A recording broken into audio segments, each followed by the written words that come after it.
Ogdoadic magic. So that's a fantastic resource for anyone interested in this.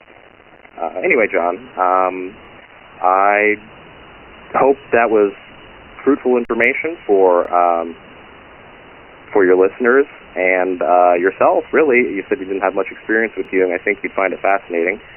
And I just wanted to tell you I really enjoy the podcast. Again, Derek, thank you very much for sending that and mentioning those books and those authors. As I've said before, this is not an area that I can claim much knowledge on or any kind of detailed knowledge. So that is absolutely necessary to get that kind of feedback. So thanks for sending that in. Okay, so in that vein, I want to read a few emails that I've gotten from listeners who wanted to respond to more of those comments. The first one is from Freighter OX, and he says, 93, brother, I'm a big fan of your podcast. I think you're performing a real service to the Thelemic community. My favorite segment of all times was the interview with Freighter Akkad's son. I hope you'll find more opportunities like that to use the podcast to document occult history. I note that on the last few podcasts, various people have expressed the common misconception that Israel Regardie was an adherent of the depth psychology of Jung, etc. I assume this is because Jung's theories are so popular with many occultists. But Regardie was not a Jungian, he was a Reichian. That is, he worked with the theories and techniques pioneered by Wilhelm Reich, who is to Jung what magic is to mysticism. Reich was a favored student of Freud's, who chose to scientifically explore the implication of Freud's theories. This required him to take a frank look at human sexuality, which outraged the Victorian moral sense of the rest of Freud's inner circle. Reich went well beyond his mentor, Freud, in exploring and writing about all of the important issues mentioned by Keith 418 in the last podcast, including the role in society of what Reich termed orgastically potent individuals. Despite the fact that numerous writers have pointed out the unique relevance of Reich's work to all magicians, and to sex magicians in particular, his work is still not widely read or discussed in the occult community. Perhaps your podcast can help remedy that situation. Well, thanks for that. Again, this is an area that I really can't comment that much on. I haven't read any Reich, very little Jung, so I will just let your email stand as is. So thanks for sending it in, Freighter OX. The next one is from a listener named Phil. He's also responding to the discussion of Freud. He says, 93, John, I just finished listening to show 39. It was great from start to finish. I really liked yours and Keith's 418's discussion on Freud, but not tying it directly to libido per se.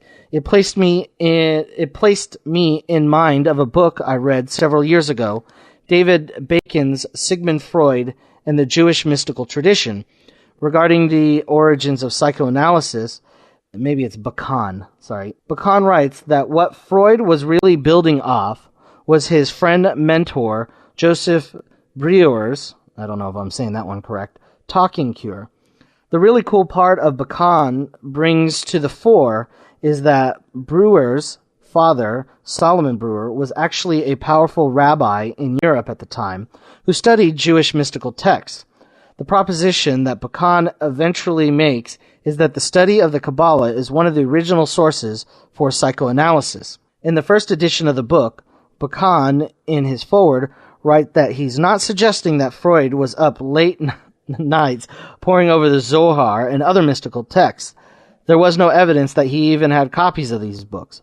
But in the second edition, forwards, he relates a story told to him by someone who knew Freud and was looking through Freud's books and found such text. Not such a ridiculous idea after all. Anyway, doesn't tie directly into the show, but see if Keith 418 has a copy of this book. It's really an enjoyable read. And of course, Lon is always a pleasure. Best to you, sir, and again, such a great show, 93's Phil. Thanks for sending that in, and I'm sorry if I'm butchering people's names. All right. So the next email I want to read is a question from Jason. He says, 93, listening to podcast 35, Keith 418 mentions a title of a book called something like Baggy Maladar. The Scented Garden. Can you please give me the spelling or perhaps the location of the PDF? Thanks for your podcast. Really enjoying listening, 93.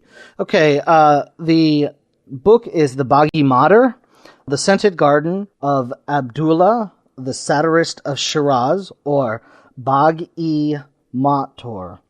BAGH-I-MUATTAR. And the most recent print edition was published by Titan Press in 1991 as a facsimile edition with a new introduction. The ISBN of that is 0933-429-0503. It is also available on the internet in a variety of places. And that is a fascinating book. Crowley goes into a lot of various subjects. Most people focus on the homoerotic aspects of it, and it certainly has a lot of that. But there are a lot of other aspects to it, how to approach divinity, how to do certain kinds of magical practices, etc. So I hope that answers your question, Jason.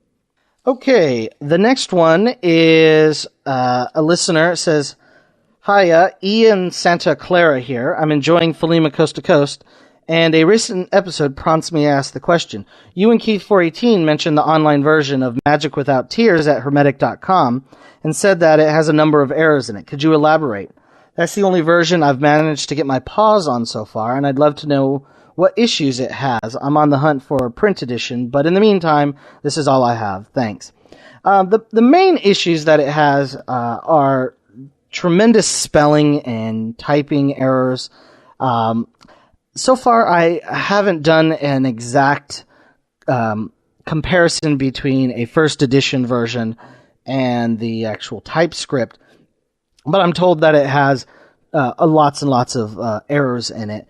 And I don't know if it's got any sections missing or any lines, anything like that. It's just riddled with all kinds of typos. So that's the best I can do for E. And as I said before to Brendan, I don't know if Hermetic.com still has it. If it does, make sure you get a copy. Okay, the next email is from Brian. He says, I'm quite taken with the music at the beginning of your shows. Can you tell me who the artist is? Yes, the artist is a gentleman who goes by the name of Phosphorus. He did a long song called The Invocation of Barbarous Names, and that's a minute segment taken from it. The link to his webpage is on the Thelema Coast to Coast website and is in the show notes of every show. So, Brian, you should be able to find that there. All right, the next email is from a longtime listener named Christian. He has a band called The Evolutionaries, and you can get to that at www.the-evolutionaries.com. He asked me to make a note to those who are interested that he has a new album out called Killed by Computers, and it's a number of remixes with 2 original songs at the end. And the last song, These Are the Keys, is a meditation upon the powers of the Sphinx, as well as a ceremony he used for the creation of a sigil. He thought people might enjoy that and might be interested in know.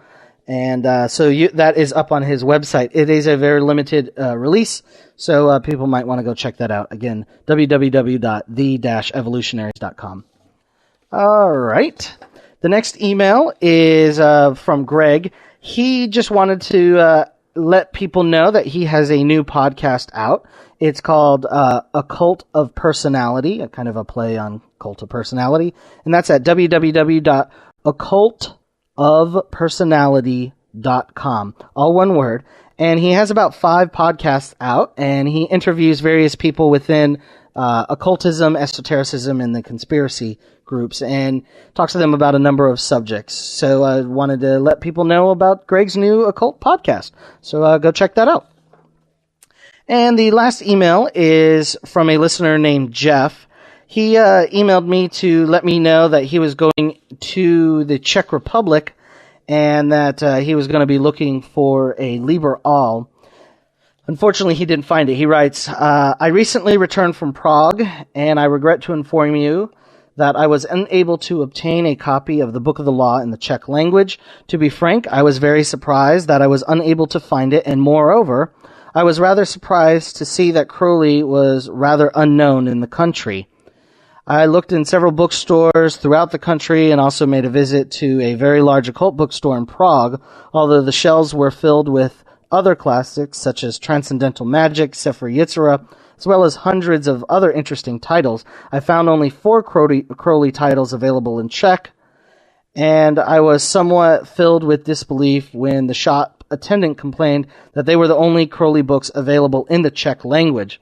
The first being the Book of Thoth, the second being Liber Agape.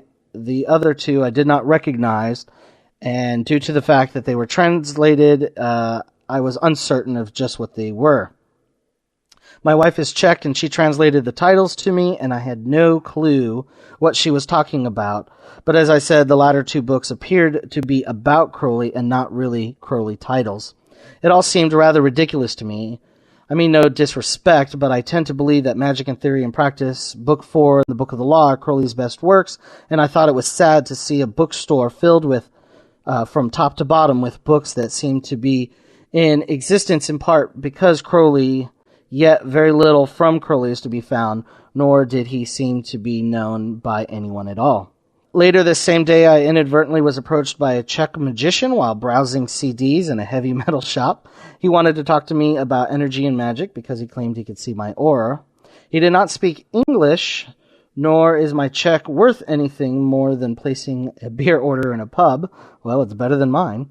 My wife began to translate for the 2 of us. After talking to him for a few minutes, he told me that he had been practicing magic for over 20 years. I, of course, told him that I was a charlatan and that I dabble in hocus pocus merely when I am bored. Well, at least you're honest there, Jeff.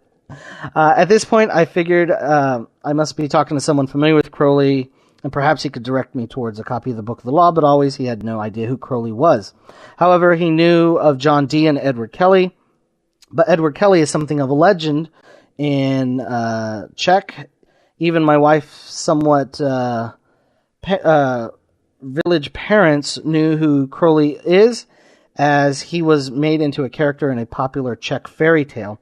However, the first thing out of everyone's mouth was that Kelly it was a charlatan.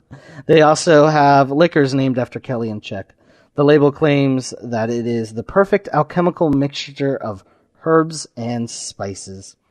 I doubt it, but I bought a bottle anyway. At any rate, I included a few pictures of the house that Kelly lived in while he was in the service of the king. The right tower was his. I hope you enjoy. Jeff. Thank you very much, Jeff. That's great that you went to look. It is very disappointing that Crowley is virtually unknown in the Czech Republic. And this kind of goes along with what Keith and I will be talking about later in the podcast, about how the Crowley books are going out of print, not just in English, but they're virtually unknown in Europe. And this does not bode well for Crowley and the future of Thelema by all of these books going out of print. So thanks for sending that in. I know it was rather long, but I hope everybody enjoyed it. And it was fascinating to know that Edward Kelly was such a well-known charlatan in the Czech Republic. So thanks again, Jeff, and thanks for looking for the Liber All, even though it did not materialize. All right, moving forward, I now need to apologize to everybody. Yes, it's been over a month since the podcast came out, and I said it would be coming out sooner. Well, the reality is I just don't know when the podcast will be coming out anymore. It's mostly based on the fact that it's the end of the semester. I've got about another month and a half of school, and then I will be graduating with my undergraduate degree. I will have a few weeks off, and then I am moving to Europe, where I'm going to be going to graduate school for a year. So, as you can imagine, things are getting pretty hectic for me. I'll be doing my senior project and another few papers for some classes I'm in. And then I have to dispose of my 10 years worth of property in the house that I own. and decide what I'm going to sell, what I'm going to keep, and make all of the arrangements to move to Europe. So, plus do that with a job and a few other projects that I'm working on.